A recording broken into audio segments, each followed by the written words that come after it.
Pada podcast kelima ini, ada 3 bestie yang super keren akan berbincang tentang komunikasi verbal. Komunikasi verbal, baik kata-kata lisan maupun tulisan, menjadi bagian penting untuk bisa berkomunikasi dengan orang berbeda budaya. Penasaran? Yuk kita simak diskusi dari Christina, Putri, dan Maya berikut ini. Jangan lupa ya, di like dan subscribe podcast ini. Terima kasih.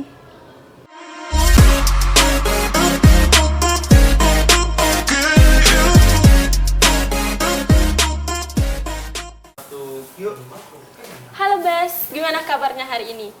Kembali lagi dengan saya di podcast Beda Budaya, Siapa Takut.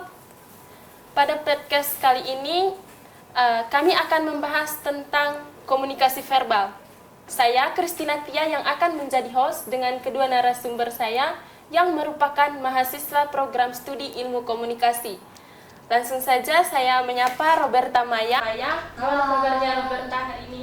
Puji Tuhan kabar saya baik. Bagaimana dengan Christina? Puji Tuhan saya juga kabarnya baik. Kalau Putri Ayu gimana kabarnya hari ini? Puji Tuhan baik. Perjalanan dari rumah ke sini gimana? Macet sih tadi perjalanan. Oh macet ya, emang ya Jakarta emang selalu macet. Tuh. Oke, langsung saja ke pertanyaan pertama. Di sini saya sudah menyediakan beberapa pertanyaan. Yang pertama itu, menurut teman-teman pengertian dari komunikasi verbal itu apa sih? Dari mana dulu nih? Dari aku dulu boleh kali ya. Oke, kalau dari aku, ini kita ambil dari buku Samovar aja kali ya. Samovar, ya. Kalau menurut Samovar sendiri itu komunikasi verbal itu adalah suatu komunikasi untuk menyampaikan informasi, gagasan, pikiran dan juga perasaan kepada orang lain melalui lisan maupun tulisan. Jadi kalau ya disimpulkan bisa menyampaikan informasi, gagasan dan pikiran itu bisa melalui lisan dan tulisan gitu loh. Contohnya lisan dan tulisan itu gimana? Oke, baik. Jadi kan tadi Putri sudah menjelaskan ya, komunikasi verbal itu komunikasi yang disampaikan secara lisan ataupun tulisan. Jadi contohnya itu seperti ketika kita sedang berbicara ini juga merupakan komunikasi verbal. Karena komunikasi verbal juga komunikasi yang diungkapkan secara melalui kata-kata. Jadi ketika kita sedang berbicara ataupun sedang berdiskusi itu juga merupakan contoh dari komunikasi verbal. Oke, kalau yang komunikasi verbal kan tadi itu penjelasannya lisan nih. Kalau yang tulisan itu gimana? Yang tulisannya itu mungkin bisa melalui chat. Itu juga merupakan komunikasi verbal. Jadi kita bisa berkomunikasi dengan teman kita melalui chat, itu juga termasuk. Kalau baca buku gitu gimana? Bisa karena melalui Kan dapat informasi juga gitu. Oh, berarti baca buku juga termasuk dari komunikasi verbal tulisan gitu ya? Iya. Oke. Lalu menurut kalian penting nggak sih kita belajar komunikasi? Ini komunikasi secara umum ya, belum ke spesifik. Penting nggak sih kita belajar komunikasi? Karena kan kebetulan teman-teman juga dari program studi ilmu komunikasi nih. Oke. Mungkin kalian juga pernah ngalamin kayak orang-orang di luar sana itu kayak ngomong ngapain sih ngambil jurusan ilmu komunikasi? Tahu juga setiap hari kita komunikasi. Penting nggak sih komunikasi? Siapa dulu nih? Udah pasti sih, belajar, yang namanya belajar tuh nggak pernah salah. Jadi belajar komunikasi itu udah pasti penting gitu ya. Kenapa pentingnya? Karena banyak orang cuma sekedar tahu gitu loh. Jadi sebenarnya komunikasi itu nggak asal, karena karena semua di dunia itu pasti punya aturan gitu loh. Sama kayak berkomunikasi itu ada aturannya. Jadi orang yang pasti belajar itu udah pasti tahu lebih dalam dibandingkan orang yang cuman sekedar tahu aja gitu loh. Jadi kenapa kita bilang penting ya, karena pasti beda orang yang belajar sama yang cuman tahu, oh gue bisa berkomunikasi tapi dia nggak bener-bener tahu gitu, dia nggak bener-bener paham gitu loh. Jadi kenapa kita bilang penting juga, di komunikasi ini tuh kita banyak belajar. Jadi kayak berkomunikasi yang baik dan benar ke orang lain, tata bahasa dan cara berkomunikasi yang baik ke orang lain gitu loh. Bisa nggak spesifik lagi cara berkomunikasi yang baik? Lebih ini sih, kalau yang sering banget aku temuin ya, apalagi anak muda sekarang, karena kebetulan ini lagi sering-sering Natal dan banyak rapat Natal yang biasanya diikuti sama orang tua juga. Aku sering banget nemuin orang muda tuh ngomong kayak ditanya sesuatu, ada nggak sih gitu. Dia ngomongnya kagak ada pak gitu lah. Itu sebenarnya simple tapi itu kan fatal ya. Harusnya Terus gimana? lebih baik kan tidak ada pak gitu loh. Oke. Iya itu kan lebih sopan dan lebih enak didengarnya kan gitu. Jadi itu penting sebenarnya gitu. Oke, berarti Oke. kita harus tahu dengan siapa kita berkomunikasi. Iya, Dengan kata juga harus. Oke. Oke, mungkin tambahannya untuk teman-teman di luar sana itu biasanya itu ketika kita bilang mau belajar komunikasi itu mereka selalu kayak bilang kayak komunikasi itu tidak penting karena di dalam komunikasi itu mungkin cuma belajar kayak bagaimana cara kita bicara dengan orang begitu kan. Jadi itu tuh mungkin suatu hal yang tidak harus disekolahkan pun kita bisa loh berkomunikasi seperti itu. Tapi di sini itu di komunikasi juga kebetulan kita dari peminatan jurnalistik. Jadi di dalam itu kita belajar banyak mata kuliah yang sangat bagus seperti bagaimana cara menjadi seorang wartawan, terus itu untuk menjadi seorang presenter yang baik itu bagaimana, terus itu juga kita belajar tentang editor, belajar juga bagaimana cara menulis berita dengan baik. Jadi banyak mata kuliah yang asik yang untuk kita belajar di komunikasi. Jadi di komunikasi itu bukan hanya sekedar kita belajar bagaimana kita harus bicara itu dengan orang yang lebih tua itu bagaimana, itu sebenarnya tidak seperti itu. Oke, berarti bukan hanya komunikasi saja ya, tapi ada Iya, beberapa hal beberapa juga hal, dari iya. ilmu komunikasi yang kita pelajari. Oke, selanjutnya itu dari fungsi komunikasi verbal sehari-hari itu ada nggak sih fungsi dari komunikasi verbal dalam kehidupan sehari-hari nih? Ada nggak sih fungsinya? Fungsi komunikasi verbal pasti ada. Kalau kita kan balik lagi ya, kita ngambilnya dari buku Samovar. Kita ngambil 3 yang ini aja deh, yang menurut kita tuh relate dengan kehidupan kita. Sebenarnya Samovar itu punya 5, tapi kita ambil 3 aja lah ya. Yang pertama itu informasi, yang kedua itu ekspresi emosi, dan ketiga itu kontrol sosial. Itu 3 fungsi yang menurut kita relate banget gitu loh.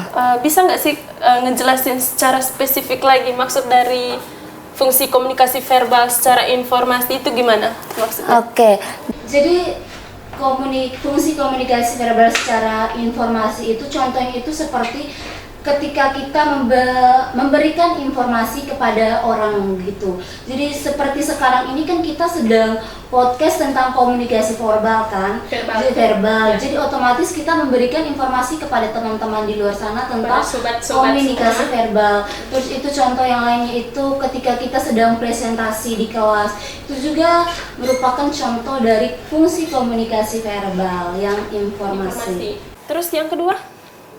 Itu kontrol emosi ya. Ya itu dari nama aja kita bisa tahu kontrol emosi. Jadi kayak gimana? Kontrol sosial, ekspresi emosi. Oke, maksudnya ekspresi emosi. Ekspresi emosi itu udah tahu ya. Itu dari namanya kita udah tahu mengungkapkan atau mengekspresikan emosi kita. Jadi mengungkapkan atau mengekspresikan apa yang kita rasakan gitu. Dari komunikasi verbal itu juga itu fungsinya tuh untuk mengungkapkan apa yang kita rasakan. Kayak misalnya dari verbalnya tuh kayak kita dapat sesuatu dari orang, biasanya kan kita bisa bilangnya kayak yes, dapat ini nih gitu loh, kayak biasanya yes tuh paling sering tuh. Terus kayak ya banyak lah gitu untuk mengungkapkan apa yang kita rasakan gitu. Untuk yang ketiga kamu bisa lanjutin. Dan yang untuk ketiga itu kontrol sosial. Biasanya itu kontrol sosial itu contohnya itu seperti aturan-aturan yang dibuat untuk kita bisa mengikuti aturan itu ya. Jadi contohnya itu kayak di UKI ini biasanya saya temui itu di ruangan-ruangan itu biasanya di depan pintunya itu biasanya menuliskan aturan yang tidak boleh kita larangan ya, yang tidak boleh kita buat itu sepertinya itu kayak di lab itu kita tidak boleh ribut, terus itu kita tidak boleh membuang sampah sembarangan, itu tuh merupakan contoh dari kontrol sosial di komunikasi verbal. Oke, terkait ekspresi emosi tadi kan ekspresi emosi ketika kita mendapatkan sesuatu misal yang bahagia gitu kan, kita pasti mengatakan yes. Terus di situ kan juga ada ekspresi. Nah, bagaimana menurut Kak Putri sama Kak Maya nih? Apakah komunikasi verbal kan ekspresi itu berekspresi wajah itu termasuk dalam komunikasi nonverbal? Nonverbal. Apakah keduanya itu bisa berjalan sendiri atau harus berkesinambungan gitu? Kayaknya itu udah secara tidak langsung kayak itu bakalan ini deh berhubungan karena biasanya kita ngomong kita kayak gini aja dari tadi kita udah kayak kita gestur kita tetap main ya kan. Itu kalau menurut aku, kalau menurut kita itu kayaknya sudah saling berkesinambungan. Iya, saling berkesinambungan. Berarti komunikasi verbal sama non verbal itu saling sama ya. Kayak berkesinambungan gitu ya. Oke, selanjutnya itu bentuk-bentuk komunikasi verbal itu kayak gimana maksudnya? Oke. Ada bentuk-bentuknya gitu komunikasi verbal. Jadi di sini tuh bentuk komunikasi verbalnya itu yang kita ambil itu ada 3 ya, yang sangat relate dalam kehidupan kita sehari-hari. Sebenarnya itu dari mana? Itu kita ambil dari Samovar. Oh, Samovar lagi. Oke. Jadi ada 3 bentuk-bentuk komunikasi verbal. Yang pertama itu ada komunikasi interpersonal, yang kedua ada komunikasi formal, dan yang ketiga itu ada komunikasi informal. Bisa jelasin spesifik lagi karena kan itu cuman kayak poin-poin pentingnya aja. Maksud dari interpersonal, formal sama informal itu gimana? Dari formal kayak tadi yang aku bilang itu dia pasti pakai bahasa yang baku terus pakai itu karena biasanya digunakan untuk berbicara sama orang-orang yang penting gitu ya? Iya, terus kalau informal tuh kayak bahasa sehari-hari kita ke temen gitu loh. Iya. Berarti ini juga termasuk dari informal gitu? Iya. Ini tapi bisa formal juga sih tergantung sebenarnya. Gitu ya? Iya, tergantung kitanya gitu loh. Kalau interpersonal mungkin ke Maya? Komunikasi interpersonal itu contohnya mungkin ketika kita berkomunikasi lebih mendalam mungkin dengan orang tua kita akan sesuatu masalah pribadi, mungkin itu jadi komunikasi interpersonal itu kan komunikasi antar pribadi kan, antar 2 orang gitu. Jadi kesannya itu kayak lebih tertutup gitu, lebih mendalam. Jadi mungkin hubungan orang tua dengan anak lah. Oke, berarti untuk penggunaan bahasanya itu juga sama kayak informal ya? Informal, ya lebih santai gitu. Ya? Yeah. Oke, kan Kak Maya dari budaya yang berbeda nih sama Putri. Yeah. Terus ada nggak sih hambatan dari kalian berdua gitu pas ketemu? Intinya dalam hal berkomunikasi itu ada nggak sih hambatan gitu? Secara kan kalian dari budaya yang berbeda gitu. Kalau untuk hambatan itu mungkin dari saya itu ada banget ya. Jadi contohnya itu mungkin kayak dari cara berbicara gitu ya. Biasanya tuh kalau dari kita timur itu kan lebih suka ngomongnya itu biasanya itu lebih keras. Padahal sebenarnya sih ngomongnya biasa-biasa aja ya, tapi mungkin terdengar lebih keras. Dan kalau untuk di Jawa sini kan biasanya tuh suaranya tuh kayak lebih halus, lebih lembut gitu kan. Jadi awal-awal itu sih susah beradaptasi kayak menyesuaikannya, tapi makin kesini udah terbiasa sih karena udah lama juga kan di sini. Ya. Terkait suara, ini kan kakak dari timur, terus ini juga dari Batak. Nah, kalau saya dengar itu Batak juga, kalau nggak salah suaranya juga terkesan, lantang ya. Terkesan keras gitu kan. Berarti kalau misalnya timur sama Batak gimana nih? Sama-sama keras nih suaranya. Lebih kalau hambatannya ya. Kalau hambatan yang aku rasain ketemu Maya ini lebih ke cara bicara yang terkesan lebih cepat gitu loh. Dan biasanya orang timur tuh ada penambahan kayak kalau dia ngomong kan jarang pakai aku, kamu, tapi pakai sa gitu loh. Iya, terus kayak lebih biasanya aku sama Maya ini tuh hambatannya lebih kayak dia ngomong tuh terlalu cepat, terus kayak ada tetap ada tuh selipan-selipan bahasa dari daerahnya. Iya, jadi kayak kadang juga kayak apa Mai gitu.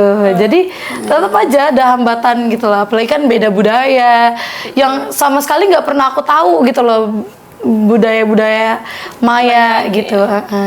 Ya. Dan mungkin contoh selanjutnya itu kayak penggunaan bahasa ya. Kalau di sini itu kan, kalau di Jakarta biasanya itu kayak kita ngomong dengan teman atau dengan sahabat itu kan biasanya pakai lu gue kan. Nah, terus biasanya kalau kami dari timur itu biasanya tuh ngomong ke teman atau ke sahabat itu biasanya pakai saya dan kamu begitu. Dan di sini itu saya pernah kayak ketemu teman, dan ketika saya ngomong ke teman lawan jenis saya ini dengan sebutan kamu, kayak banyak orang di sekitar situ kayak bingung gitu, kayak mereka merasa bahwa ya tertawa, kayak mereka dua ini kayak nggak baku kenal tapi kenapa nyebutnya kamu gitu. Padahal di sini itu biasanya kayak sebutan saya dan kamu itu harus ke orang yang dekat gitu ya, kayak semacam pacar ataupun orang terdekat lah yang seperti itu. Jadi itu juga merupakan sebuah hambatan sih buat saya. Ya kan, karena kalau kita di sana kan aku, kamu itu kan itu hal biasa begitu ya. Kalau aku sih ada tambahan kayak ini banyak dari teman-teman yang dari luar Jakarta, dia tuh ini sih biasanya nanya gini, cepet, goceng itu berapa sih gitu. Iya, itu kalau untuk orang Jawa di luar Jakarta gitu, orang-orang masih Jabodetabek lah gitu ya, itu masih tahu itu. Terus tiba-tiba ketemu sama orang yang dari luar Jakarta gitu, dia nanya, goceng itu berapa sih? Karena mereka kalau beli di warung tuh biasanya abangnya atau ibunya tuh bilang ini goceng neng gitu loh. Jadi kayak dia nanya biasanya goceng tuh berapa sih, cepet tuh berapa sih gitu loh. Jadi itu suatu hambatan juga sih mungkin buat teman-teman yang emang gak biasa dengar kata-kata itu gitu loh. Iya, kebetulan juga saya juga dari timur, sama-sama dari timur juga.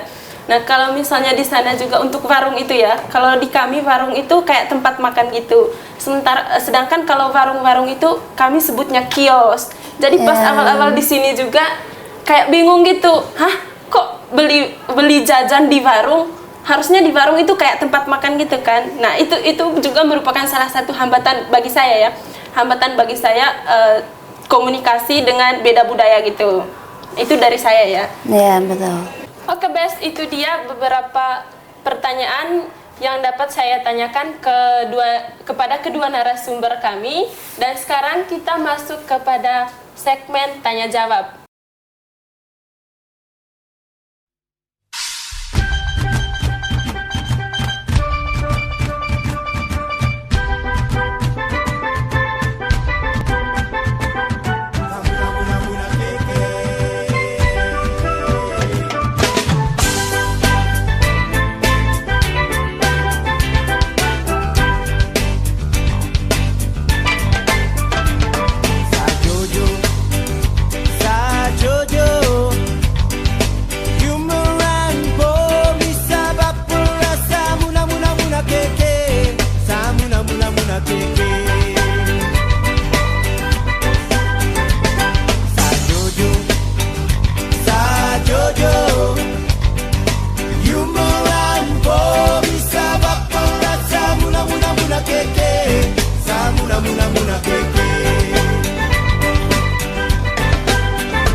You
Dan di sini sudah ada pertanyaan dari Ridini. Pertanyaannya itu di sini nggak ada keterangan pertanyaan buat siapa, berarti ini buat keduanya ya. Oke. Nah, pertanyaannya itu, dalam komunikasi verbal menggunakan kata-kata, tapi mengapa ada situasi di mana komunikasi verbal bisa digunakan dengan gestur? Oke, mungkin maksud dari pertanyaan ini itu kayak Menggunakan bahasa isyarat. ya, bahasa gitu isyarat ya. itu. Bahasa isyarat itu mungkin maksudnya gitu ya, bahasa isyarat. Kan bahasa isyarat kita menggunakan gestur. Nah, apakah Ya. bahasa isyarat itu termasuk dalam komunikasi verbal atau komunikasi non verbal? Oke, Ini siapa yang jadi oke mungkin saya dulu Oke. ya. Jadi bahasa isyarat itu kalau dalam pelajaran itu harusnya itu masuk dalam komunikasi nonverbal karena menggunakan gestur ya. Tapi ada situasi tertentu di mana komunikasi verbal itu komunikasi nonverbal itu bisa digunakan di komunikasi verbal. Itu mungkin contohnya itu seperti orang-orang yang tunawicara. Di situ kan dia tidak bisa berbicara ya, dan juga dia tidak bisa melakukan komunikasi verbal dengan orang-orang yang bisa berkomunikasi verbal. Jadi karena dia tidak bisa berkomunikasi verbal, jadi dia bisa menggunakan komunikasi nonverbalnya. Jadi dengan menggunakan bahasa isyarat kepada lawan bicaranya itu sih kalau dari saya. Mungkin ada tambahan mungkin dari Berarti bahasa isyarat itu masuk kepada komunikasi verbal. ya bisa komunikasi verbal dalam situasi-situasi tertentu begitu. Oke, ada tambahan mungkin? Aku sih setuju sama apa yang dibilang sama Maya. Jadi emang kan kalau orang tunawicara itu kan dia nggak bisa menggunakan Kata-kata. Iya, yang jadi bisa berbicara. itu komunikasi verbalnya dia ke orang gitu. Jadi dia menggunakan bahasa isyarat itu untuk berkomunikasi dengan orang gitu. Oke, berarti itu masuk ke dalam komunikasi verbal. Verbal ya. Saya simpulkan bahwa komunikasi verbal itu merupakan hal yang penting untuk mencapai bagaimana kita berkomunikasi sehari-hari supaya menjadi komunikasi yang efektif. Terima kasih sudah menonton dan terima kasih juga kepada kedua narasumber Roberta Maya sama Putri Ayu. Sekian dari episode 5, stay tune terus di episode selanjutnya. Bye-bye! Bye-bye!